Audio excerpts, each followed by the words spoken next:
नमस्कार. GK. News मराठीमध्ये आपलं सर्वांचं स्वागत. तुम्ही पाहत आहात महाराष्ट्राच्या कुशीतलं जी.के. न्यूज मराठी. तर आता बातमी आहे प्रहार संघटनेचे राष्ट्रीय अध्यक्ष माजी मंत्री तथा कामगार नेते बच्चूभाऊ कडू यांच्या जाहीर सभेची. पाहूया सविस्तर.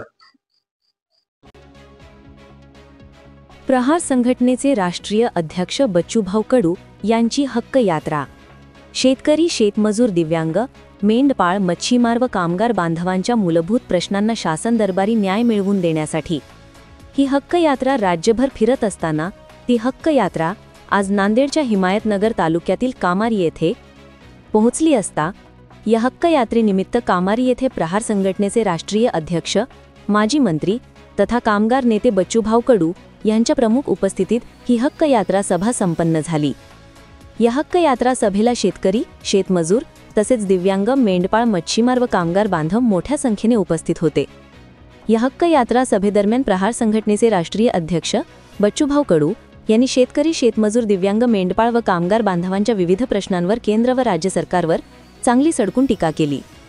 आता शेतकऱ्यांचे सोयाबीन काढणीला आले हे, मग जिल्ह्यात किती सोयाबीन खरेदी केंद्र सुरू करणार हे सरकारने अगोदर जाहीर करून सांगावे, अन्यथा पालकमंत्री, जिल्हाधिकारी यांच्या घरावर सोयाबीनचे कुठार घेऊन जाऊ, असा सज्जड इशारा प्रहार संघटनेचे राष्ट्रीय अध्यक्ष बच्चूभाऊ कडू यांनी मीडियाच्या माध्यमातून सरकारला दिलाय. Bureau report, GK. News, Himayatnagar, Nanded. आज नांदेड आहे, उद्या सोलापूर आहे, हिंगोली, गोंदिया, भंडारा आणि यवतमाळ हे झालेले आहे आणि प्रचंड प्रतिसाद आहे. लोकांच्या लुटीचं तंत्र आम्ही लोकांना सांगतो, कसं लुटल्या जातो. 11% आयकर कापसावर कमी केल्यामुळं किती लाख गाठी आमच्या देशात येऊन पडणार, त्याचे परिणाम शेतकऱ्यावर कसे होईल. आज 3400 रुपये सोयाबीनचे भाव आहे. 15 दिवसानं सोयाबीन हाती येईल तर 5328 रुपये भावानं किती सोयाबीन खरेदी करणार, किती खरेदी केंद्र तुम्ही उभे करणार आहे, काही ताळमेळ नाही. काल मी पणन सचिवाशी बोललो, तर म्हणे अजून काही त्याचं आमचं आखणीच झाली नाही.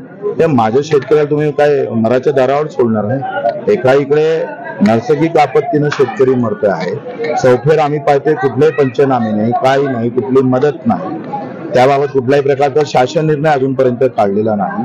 आणि मग असा वाऱ्यावर सोडून चालणार नाही. आम्ही सांगितलं का सोयाबीनचं खरेदी केंद्र, कारण आता पहिल्यांदा आमचं सोयाबीन हाती येतं. दिवाळीच्या आत ते हाती, दिवाळीच्या आत किती केंद्र सुरू करणार, प्रत्येक जिल्ह्यात किती सोयाबीन खरेदी करणार आहे, त्याचं स्पष्टीकरण सरकारनं दिलं नाही तर प्रत्येक जिल्ह्यात पालकमंत्री आणि कलेक्टरच्या घरावर आम्ही सोयाबीनचं कुठार घेऊन जाऊ.